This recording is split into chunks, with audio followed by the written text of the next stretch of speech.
You're listening to the uMentor Talk Show, now available on the Umoja app. I'm your host, Imaad Remtula, and on this weekly talk show, we invite professionals and teenagers to take us through their journeys and give us advice. And remember, if you have any questions for the panelists, you can always leave them in the live comments, which is right to the side of this video, and we'll get to them during the show. And of course, you can also put them in the Inspire platform on the Umoja app. And before we start, we wanted to quickly mention a bit about that.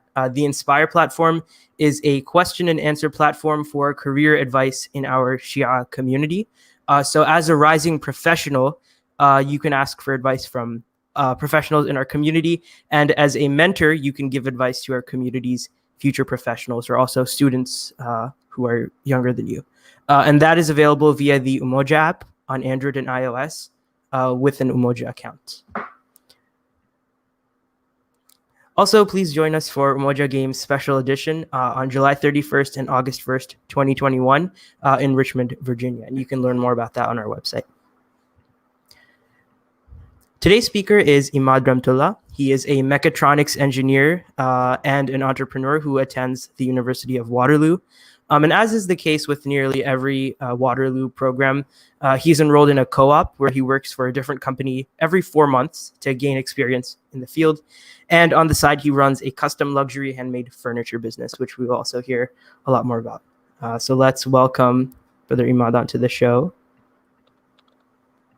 Assalamu alaikum. Alaikum salam. How are you? Thank you so much for joining us. I'm good, thank you. Thank you for having me. Yep, definitely. So you have a really interesting, I think, combination of things that you're doing. So why don't you maybe introduce yourself? I know I did a little bit on the slide, but if you can just summarize what you're studying, what you do outside of school, and also how much like the experience that you have in the field that you're studying. Yeah, absolutely. So my name is Imaad. I am the owner of Barranco Handmade Furniture. It's a custom luxury furniture brand that I've been building for the past few years. It's used to be my hobby and turned profession. I am also at the University of Waterloo for Mechatronics Engineering, which is just a fancy word for robotics. I've been there for about 2 years now. It's just halfway through my second year now. Okay.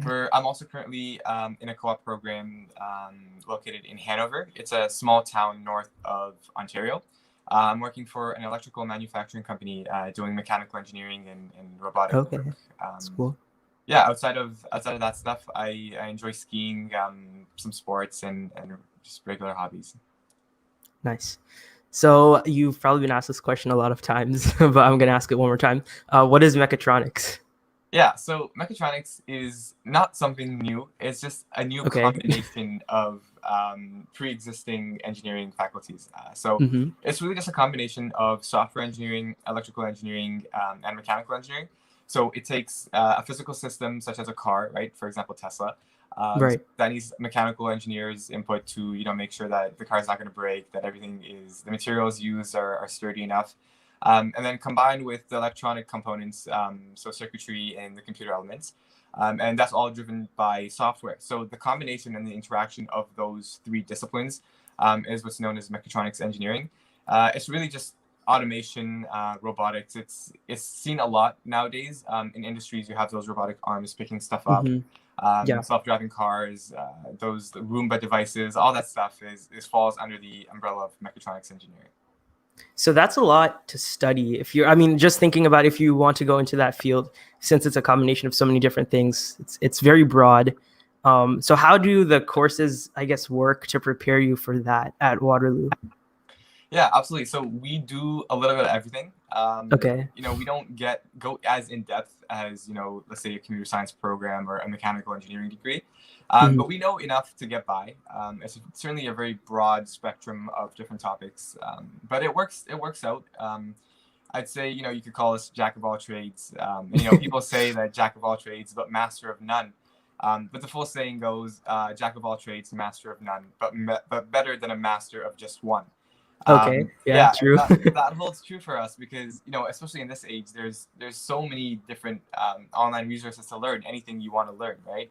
And so for us, learning a little bit about everything gives us the basic foundation and an umbrella degree for the companies to hire us. We've been to Waterloo, we know what we're doing. And then, if it's a mechanical job or a software job, we can spend a month just brushing up and going into that depth online just by ourselves, because we don't have as much as they would, for example. But yeah, so we learn a little bit of everything, enough to make sure that we are able to do it to a satisfactory level, make sure that we can combine everything. And that's really our specialty, is right, using all the different components and making sure that they work together. So we'll consult with other mechanical engineers or software engineers if it's something that we're not sure how to do. But what we do is we take what they give us and we make sure that it works with all the other components. So as far as courses go, every semester we take a little bit of everything. So some semesters we'll have an algorithms and data structures course paired with a material science course and circuits course, right? So every semester it's a good mix of all the different things that we would need. Yeah, it ends up working out. It gives us the opportunity to go into any field, any of those 3 engineering fields, or even just the ideal, which is to work for a company that takes all 3 and puts them together for their product. So one thing which you, I think, just touched on, we didn't, I guess, really cover this in the pre-interview, but what are the job prospects for someone who goes into mechatronics? Like, what are some of the companies you could work for? Because it seems like it's pretty good in that respect because of how much you learn. So, yeah. Yeah. So jobs-wise, I think the golden standard here would be Tesla. They do, exactly what mechatronics engineers do: self-driving cars. The interaction of the 3, like I said. But really, if you want to just focus mechatronics alone, it would be like the companies that manufacture the robotics arms for assembly lines and stuff, right? So that's huge, right? Manufacturing all-time high right now, and everyone's automating their processes, right? I remember that scene in, I think it was Charlie in the Chocolate Factory, when his dad gets laid off because they get a robot to put the caps on the toothpastes.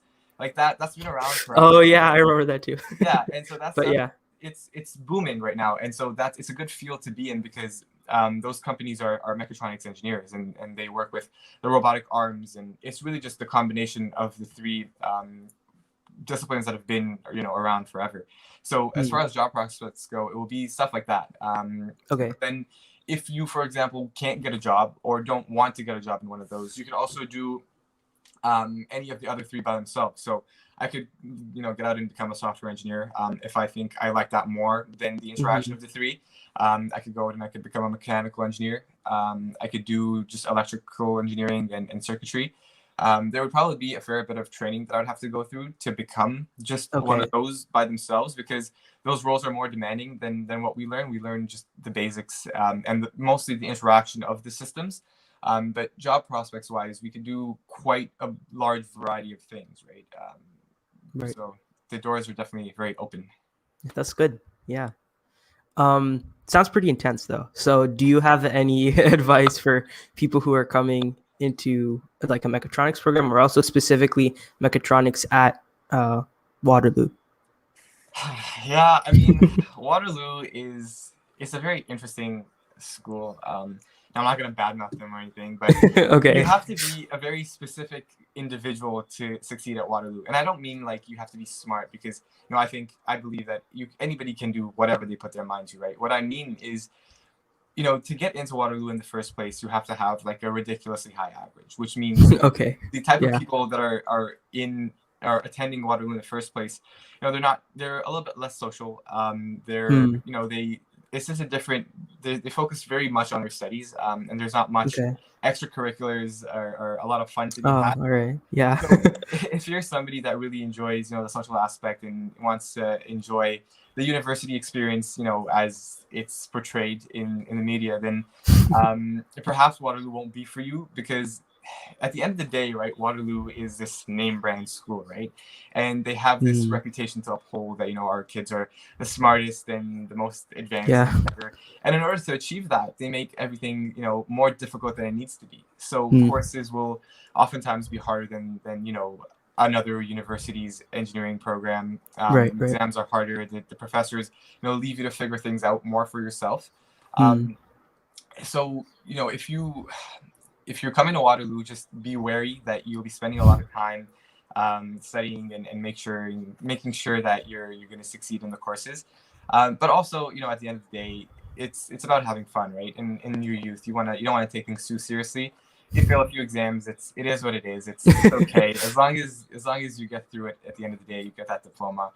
Not to stress too much, right? Waterloo can be very stressful in a very competitive environment. So you have to not, let yourself get hung up on that. Like at the end of the day, the employers don't really care what your GPA was. As long as you made it through the program and you know what you're talking about, you'll be fine. So yeah, focusing definitely, you got to focus on the education, but not to take it too seriously, especially coming into Waterloo. Yeah, I think that's good advice in general, but also for somewhere as intense as Waterloo. So yeah. I wanted to quickly talk about the previous year that just happened with COVID and everything.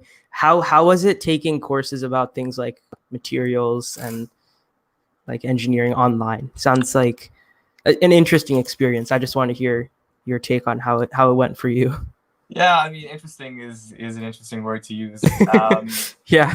I'd say, honestly, I think it made it a little bit better in certain aspects.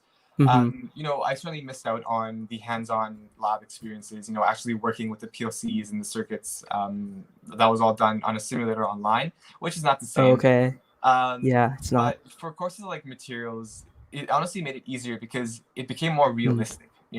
I think pre-COVID, the university education system was a little bit flawed, or actually majorly flawed, because it's not really real life scenarios. Like in real life, you're never going to be stuck in a room for 2.5 hours and forced to just write down things that some guy said in a lecture hall, right? You had to memorize, yeah. Yeah, exactly. In real life, you have A, access to your resources, B, not like unrealistic time constraints. And you can think properly, think freely, and you can look up what you've written down, your notes and your resources. And so that was a big change in the online semester because everything became open book.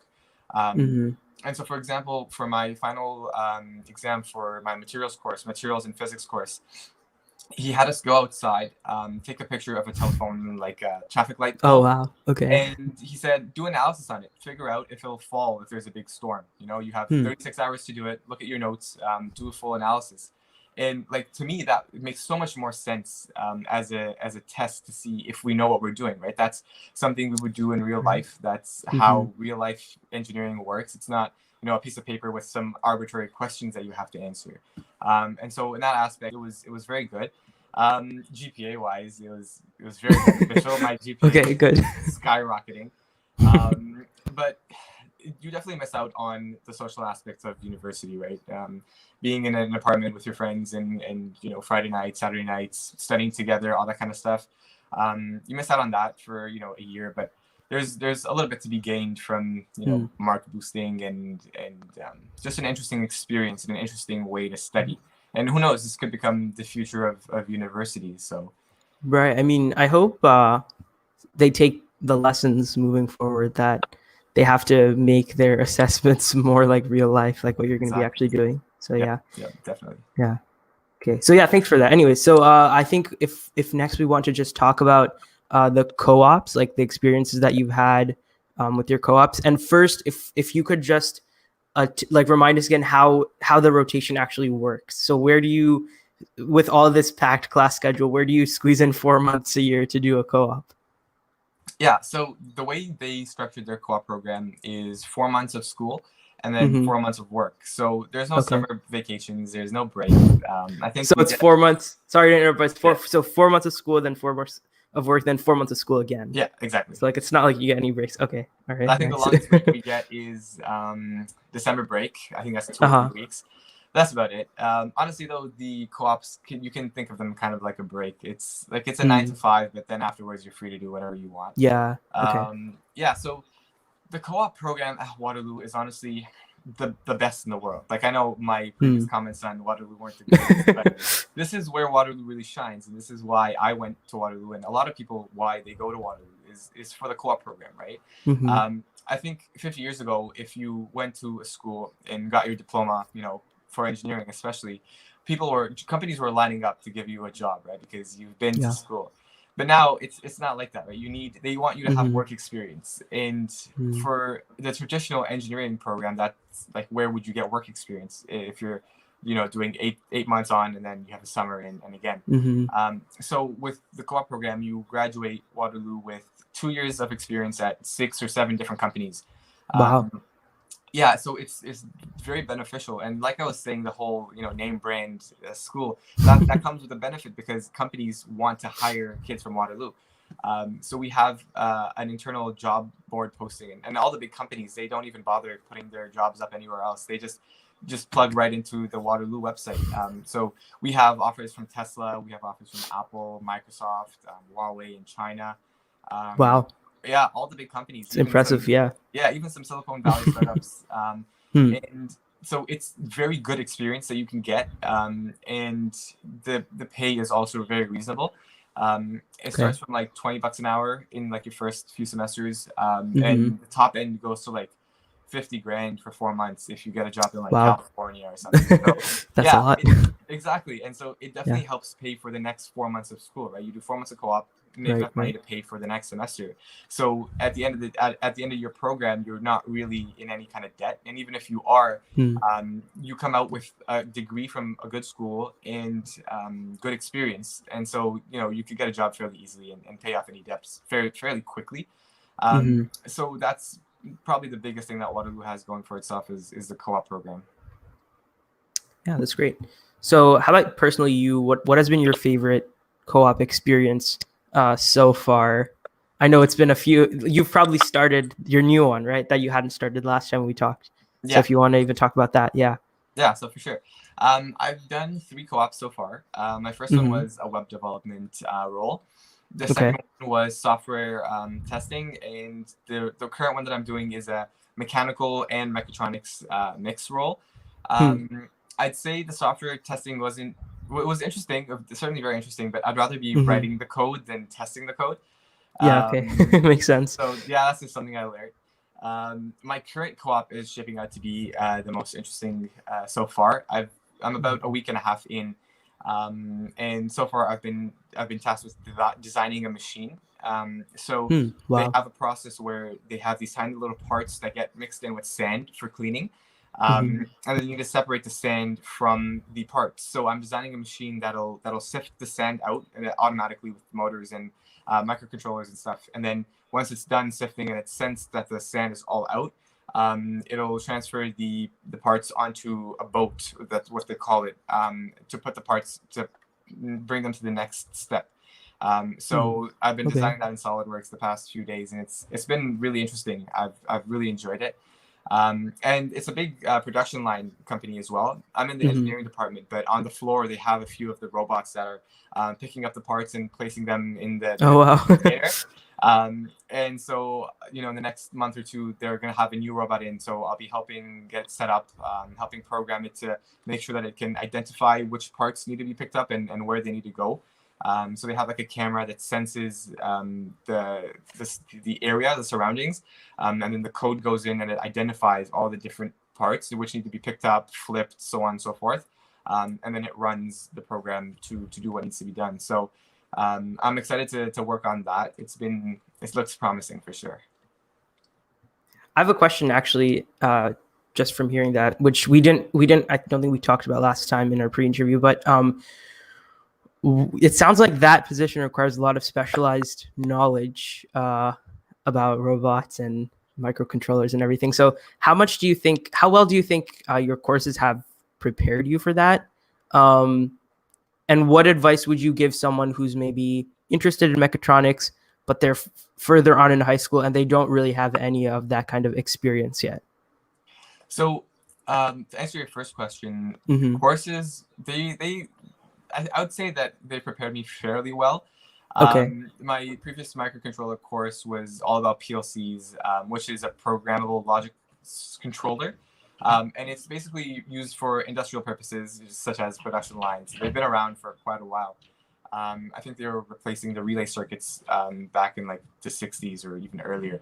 But essentially, the simulations that we ran last semester were pretty similar. Like we had some Okay. conveyor belt scenarios, and we had some robots on the side of the road moving around scenarios, and so that stuff is not coded like in a written language. It's called ladder logic, which is it's split up like ladder, and then it has different rungs, and then it evaluates the rungs going down, and it sees which conditions are met.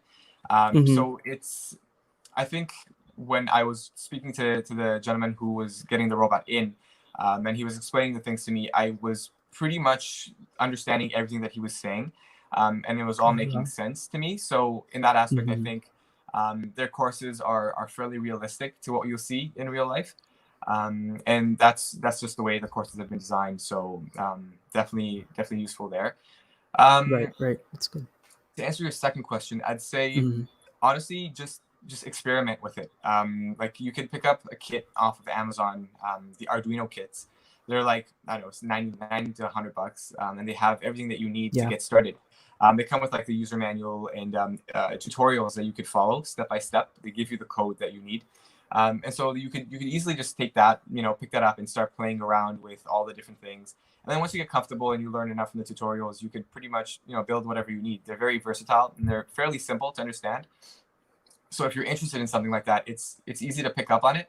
And once you're playing around with it, if you decide that you like it, maybe that's something you want to consider for university.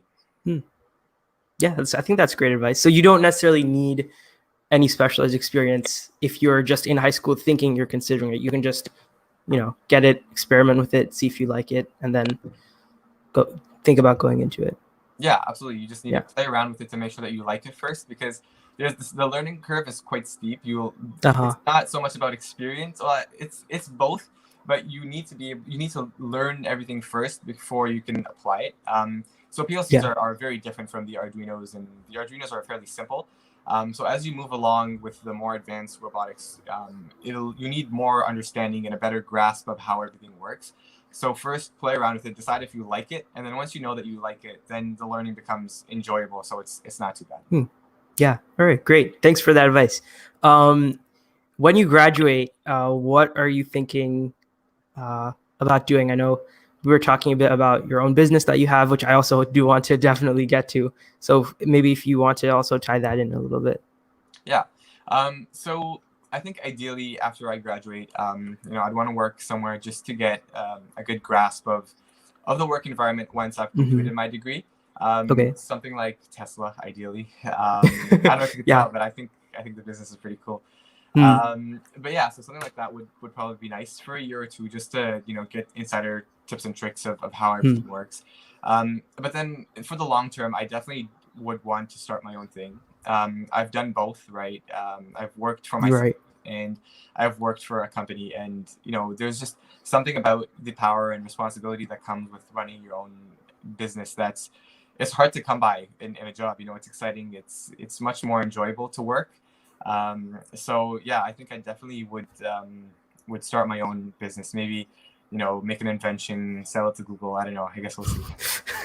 Yeah, we'll see you. How about so I know you mentioned the contrast between those two things. Could you go more into that before we touch on your furniture business?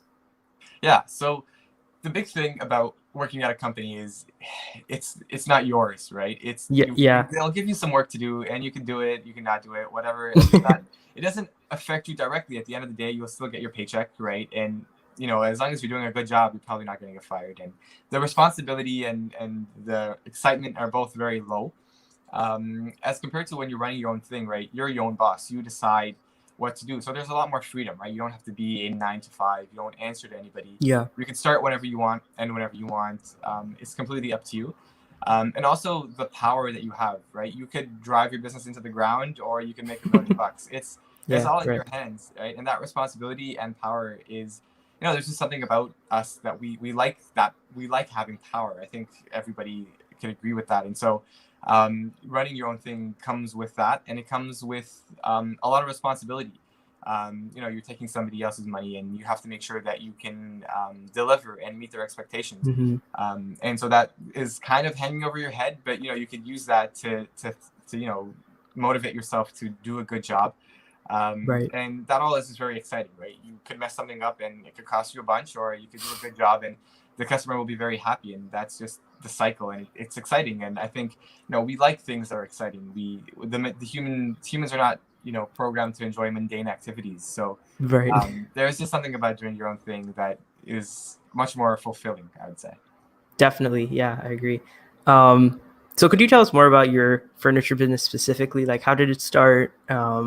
What are you doing with it right now? And then we can also take a look at your website, which I have on my screen here. I can share it. Sounds good. Yeah, so this all started in the summer of 2018. I think I was 16 going on 17. And we had a presentation at school from this government organization called Summer Company. So if anyone is here from Ontario, if you're interested in doing something, look into the Summer Company. So what they do is they take the learning curve and the risk of starting your own business out of it. So essentially, they'll give you some startup cash, and they'll give you mentorship. They have professionals in all the different fields like accounting and marketing and sales come in, and they work with, it's a small group, maybe 15, 20 people every summer for each region, that is. And they work with you to make sure that you have the tools that you need to succeed. So that's how it all started for me. Before that, I had always just enjoyed building things. So tables, coffee tables, just little side projects. So I figured try to see if I could make a business out of that. And alhamdulillah, it's worked out fairly well. I usually do things like river coffee tables, river dining tables, some glass pieces, a lot of live edge, high-end wood slabs are also in play. Alhamdulillah, I've been able to turn 5-figure profits in revenue every year. So it's been going fairly well. So that's how it started. All right. And what is your favorite thing that you have made in your business so far? Oh, that's a tough one. It must be a tough question. Yeah. I'd say there were two that I really enjoyed. There's one that I did very recently.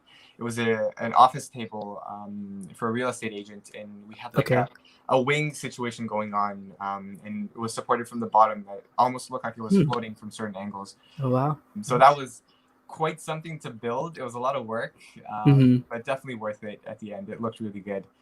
The other one, I'm sure people have seen going around on Instagram, the epoxy river tables. Basically 2 slabs of wood with epoxy resin in the middle to hold the pieces together. And it looks like a river. Those are really fun to make, but they can be quite challenging. The epoxy is a very fickle substance. So, but it turns out amazing. There's that one. And there was one other one that I built. It was a TV stand with the live edge that was facing on the edge. It was like a river, but it wasn't filled with epoxy. It was left open right in the middle. I think we'll see it on my website, but those were a lot of fun. Oh, that's impressive. I can tell, like, when you're talking about it, how you really enjoy doing that. I do. And that's important, right? For anybody who's, thinking of starting their own thing, I'd say make sure you find something that you're passionate about and something that you enjoy, right? You want to put in all the work and all the effort, because if you don't, right, it'll show in your end product. And right, you have to do right by your customer, because everyone goes off about Facebook marketing and Instagram ads, but at the end of the day, really, it's all word of mouth, right? And if your customers are happy, you'll get more of them. And you have to make sure you're passionate and that you enjoy what you do. Otherwise, it's just a hassle. Right. Okay. If you want, we can take a look at your website quickly. If you want to just guide us through it, tell us what's on it, and you can show us some pictures of your work too. Yeah, sounds good. So if you go up to the shop at the top there. Okay. So that first, the second one, that one. Second one. Yep. So that was the wow. I'm talking about. It's the wing situation. Yeah, it was quite interesting to build. It was a little bit challenging getting all the pieces to work together, but it ended up right. Yeah, I see what you mean when it's floating. That's very interesting. Yeah. Yeah. And then the second one on the second row is the TV stand that I was talking about earlier. All right. So those faces are on a hydraulic system, so they lift up and they open upwards. So if you want access to your storage, right, it's in there. And there's a shelf that lines up with the opening of the river, so you can point your remote at the slot to your boxes and stuff. That's so cool. Yeah, it's impressive. I think, yeah. Nice. I think near the top, the right one on the first row, that was the epoxy river table. Yep. Oh, okay. So that's the river table. So those are 2 slabs, and then in between there's a whole thing of epoxy. That is really cool. Yeah. Yeah. Thank you. So this is, I think I put it in the bottom. It's morenco.ca, right? Yes. 2 R's. Yeah. Correct. Okay. Nice. Yeah. All right. So we are almost out of time, unfortunately. We could have probably gone for a whole hour, but we don't unfortunately have an hour. But there is one second to last question I want to ask you before your final piece of advice, which is when you started your business, how do you think that the fact that we have such big interconnected communities where everyone knows each other, how do you think that played a role at all? Huge role. Okay. I think, Humboldt, we're very blessed to have such amazing communities. I think almost all of my clients are from the community, Mhm. and they've recommended to each other.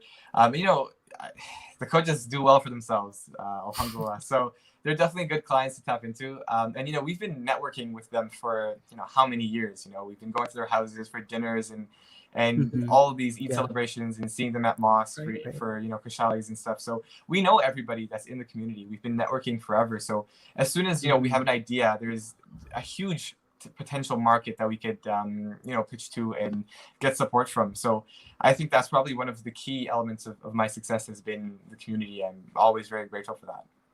Right. Amazing. Now, our last question. We are unfortunately out of time. What is your final piece of advice for our listeners today? If they take only one thing away from the whole show, what should it be? No, I hate Sorry to put you on the plagiarize. spot, No, but it's okay. I hate to plagiarize here, but I would say okay. just do it. Like whatever you think would make you happy, whatever you feel is right for you to do, just go ahead and do it. Don't think about doing it. At the end of the day, when all is said and done, you won't regret the things that you did, right? Because all the little decisions that you made have taken you to where you are. I think people will really, what they regret is the things that they didn't do, right? The risks that they didn't take. And sometimes taking risks can be scary, and I understand that. But there's this thought experiment that it's a little bit cheesy, but if you imagine, right, at the end of time, you've made it to the afterlife, and you're sitting at a table, yeah, and God hands you a piece of paper, and on that piece of paper is your ideal life, right? Everything you've ever wanted, your dream life. And he says to you, this is what you were supposed to become, right?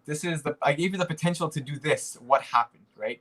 And I think that's scarier than any risk that could come from starting a business or moving to Japan or whatever you want to do, right? Because you don't want to fail that potential. You have the potential to do amazing things, and don't think about doing things. Just go ahead, do them. Yeah, I think that's great advice. Yeah. Thank you. So thank you so much for coming on the show, for sharing about your journey. And yeah, I hope people reach out to you and reach out to your business and everything. Awesome. Thank you. Thank you so much. It's my pleasure. All right. Thank you for tuning in to the uMentor Talk Show.